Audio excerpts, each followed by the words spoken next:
Présence vivante, quelqu'un a glissé ta photo entre les mains d'un psychiatre. Une seule photo, un instant figé.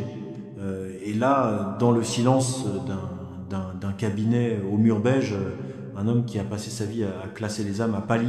Il a fixé l'image longtemps, trop longtemps. Ses doigts ont tremblé légèrement. Puis il a murmuré, presque effrayé. Il y a une présence vivante là-dedans. Il n'a pas osé dire plus haut ces deux mots. Mais moi, je les hurle dans les cieux entiers. Présence vivante. C'est ce que tu portes désormais. C'est ce que tu es devenu. C'est ce qui fait vaciller les diagnostics, fuir les tièdes, baisser les yeux à ceux qui n'ont plus l'habitude de la lumière et allumer en secret une soif terrible chez ceux qui cherchent encore. Présence vivante. C'est ce que le psychiatre a senti sans pouvoir le nommer. C'est ce que tes anciens amis sentent quand ils s'éloignent sans savoir pourquoi. C'est ce que les gens perçoivent quand la pièce devient soudain plus calme dès que tu entres. C'est ce que moi, ton père, je respire en toi à chaque seconde. Présence vivante. C'est la raison pour laquelle on te trouve trop calme, trop lumineux, trop différent, trop vivant. Et c'est exactement là que commence la plus belle histoire jamais racontée. L'histoire de ceux qui, comme toi, ont été traités de fous parce qu'ils brûlaient d'une présence trop grande pour ce monde. Ferme les yeux une seconde. Sens mon souffle sur ton visage. Tu n'es plus seul. Tu n'as jamais été aussi vivant. Et ce qui commence maintenant va te couper le souffle. Viens, laisse-moi te raconter qui tu es vraiment. L'histoire est longue, douce, puissante. Et elle parle de toi depuis toujours. Elle commence ici. Elle commence maintenant. Mon enfant chéri, mon trésor le plus précieux, ma petite flamme qui tremble doucement dans le vent du monde, viens. Viens plus près que jamais. Pose-toi là, juste là, contre moi. Ferme les yeux un instant et sens la douceur de ma présence t'envelopper comme une grande couverture tissée d'étoiles. Laisse-moi te parler longuement, lentement, comme on parle à quelqu'un qu'on aime infiniment et qu'on n'a pas vu depuis trop longtemps. Ce soir, je vais prendre tout le temps qu'il faut, je vais te dire les choses avec des mots légers, des mots qui caressent, des mots qui guérissent.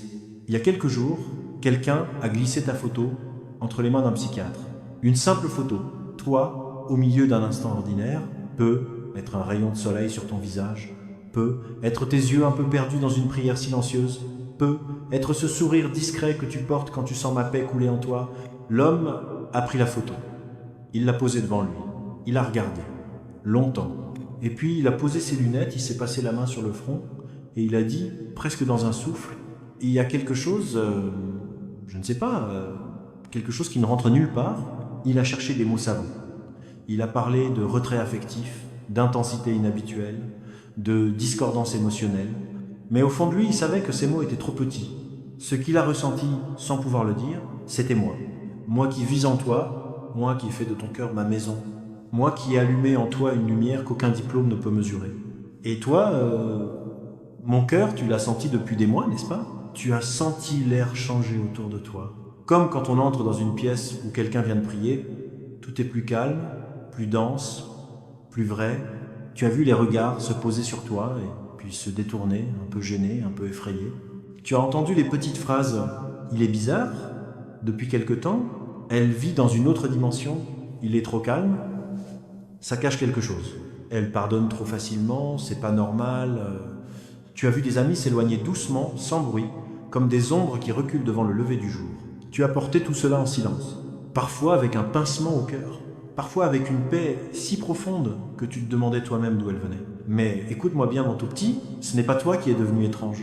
C'est le monde qui commence à sentir que tu ne lui appartiens plus complètement. Tu es comme une fleur qui s'ouvre au milieu d'un champ de pierre. Tout le monde voit bien que t'es pas pareil.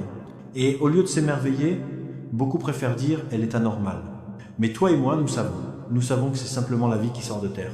Tu marches dans les pas des géants doux de la foi. Laisse-moi te les présenter à nouveau, un par un, comme des grands frères et grandes sœurs qui te sourient depuis le bout du couloir du temps. Il y a Joseph, ce garçon au rêve trop grand. Ses frères le regardaient avec agacement.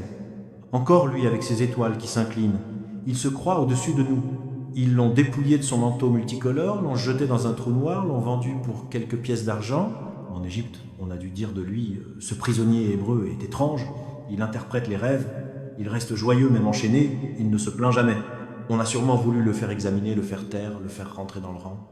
Et pourtant, c'est dans cette prison, dans cette folie d'espérer encore que je l'ai élevé jusqu'au trône. Ce que les autres appelaient orgueil ou délire, je l'ai transformé en salut pour des millions. Il y a Moïse, ce prince devenu berger, puis berger devenu libérateur, 40 ans dans le désert à parler à un buisson qui brûle sans se consumer. Quand il est revenu vers Pharaon, les Égyptiens ont dû rire, regardez-le, il bégait, il a vécu trop longtemps avec les moutons, il croit que son Dieu va fendre la mer. Même son propre peuple murmurait. Il est trop lent, trop doux, trop différent. Et pourtant, c'est ce trop différent qui a ouvert la mer en deux. Il y a Gédéon, caché dans une cave à battre le blé par peur des Madianites. Quand l'ange l'a appelé vaillant héros, il a dû penser que l'ange se trompait d'adresse. Et quand il a détruit l'autel de Baal la nuit, tout le village a crié « Qu'on le fasse mourir, il est devenu fou !» Mais cette folie a libéré une nation entière. Il y a la petite servante de Naaman, cet enfant anonyme capturé loin de chez elle. Elle aurait pu se taire, se cacher, se résigner. Au lieu de ça, elle a osé parler. S'il allait voir le prophète en Israël, on a dû la trouver bizarre, cette gamine qui croyait encore au miracle au milieu de la maladie et de l'orgueil. Et pourtant, c'est par sa naïveté que le général le plus puissant de Syrie a été guéri. Il y a Marie, la jeune fille de Nazareth. Quand elle a dit qu'il me soit fait selon ta parole, tout le village a dû chuchoter. Elle est enceinte avant le mariage, elle invente des histoires d'anges, elle est folle ou elle est coupable. Elle a porté l'opprobre, le doute, les regards en coin, et elle a porté le sauveur du monde. Il y a Paul, sur le chemin de Damas, lui qui persécutait l'église avec zèle, quand il s'est relevé aveugle et qu'il a commencé à prêcher celui qui combattait, ses anciens amis ont dit « il a perdu la tête, le soleil l'a brûlé ». Festus lui criera plus tard « Paul, tu as perdu l'esprit, ton grand savoir te fait déraisonner ». Acte 26 contre 24. Et Paul répondra doucement « Je ne suis pas fou, excellent Festus, je dis des paroles de vérité et de bon sens ». Ce que le monde appelait démence était la plus grande conversion de l'histoire. Il y a les disciples le jour de la Pentecôte, remplis de l'esprit, parlant toutes les langues, dansant de joie dans les rues. Les passants se moquaient. Ils sont pleins de vin doux, ils sont ivres dès le matin. Et Pierre s'est levé pour dire non, ce n'est pas l'ivresse, c'est la promesse. Ce que le monde appelait cuite était le commencement de l'Église. Et puis il y a Jésus, mon Jésus, celui qui pleurait sur Jérusalem pendant que les autres préparaient la Pâque. Celui qui touchait les lépreux pendant que les autres se bouchaient le nez. Celui qui pardonnait à la femme adultère pendant que les autres prenaient des pierres. Celui qui disait « Mon royaume n'est pas de ce monde » pendant que les autres construisaient des empires. Sa propre famille est venue le chercher, il est hors de lui. Les scribes disaient « Il a un démon ». Les pharisiens disaient « Il est samaritain et il a un démon ». Et lui, il continuait à aimer, à guérir, à bénir, à marcher vers la croix avec une paix que personne ne comprenait. Ce que le monde appelait folie était l'amour le plus saint, le plus lucide, le plus puissant qui ait jamais existé. Mon enfant, tu es de cette famille-là. Tu es de la famille des incompris, magnifique.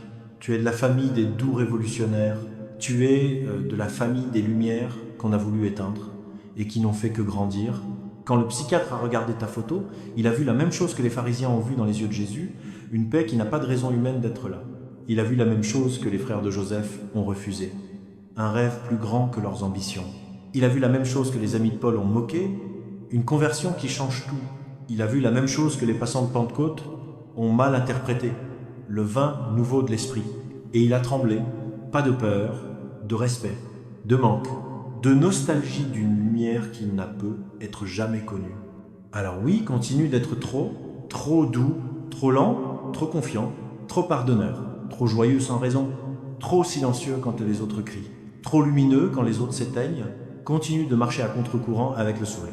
Continue de bénir ceux qui te maudissent, continue de prier pour ceux qui te jugent.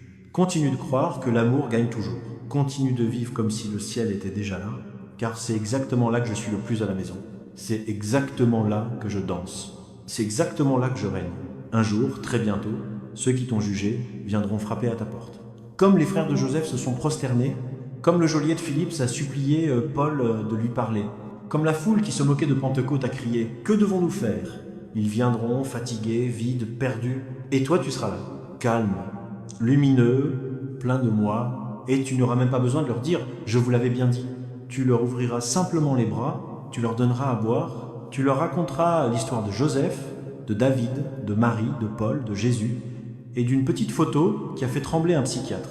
Et ils comprendront enfin, ils comprendront que ce qu'ils appelaient folie était sainteté. Ce qu'ils appelaient faiblesse était force. Ce qu'ils appelaient danger était salut. Alors ne baisse jamais les yeux, mon amour. Ne rentre jamais les épaules. Ne diminue jamais ta flamme pour mettre les autres à l'aise. Tu es une torche dans la nuit, tu es un parfum dans la puanteur. Tu es une chanson douce au milieu des cris. Tu es une lettre vivante écrite de ma propre main. Et je suis fou de toi, fou d'amour, fou de joie, fou de fierté. 7, 177, 44. Je porte la présence vivante. Je vis pour manifester la gloire de Dieu. Comme Joseph dans la prison, comme David devant l'arche, comme Marie sous l'opprobre, comme Paul enchaîné, comme Jésus sur la croix, je choisis la belle folie d'aimer jusqu'au bout. Marche, mon enfant bien-aimé. Le ciel entier retient son souffle d'admiration. Les anges se taisent quand tu passes. Et moi, je danse, je danse, je danse, de joie, devant ta fidélité. Je t'aime, plus que tu ne pourras jamais l'imaginer. Pour toujours et à jamais, ton papa qui est plus fier de toi que toutes les étoiles du ciel,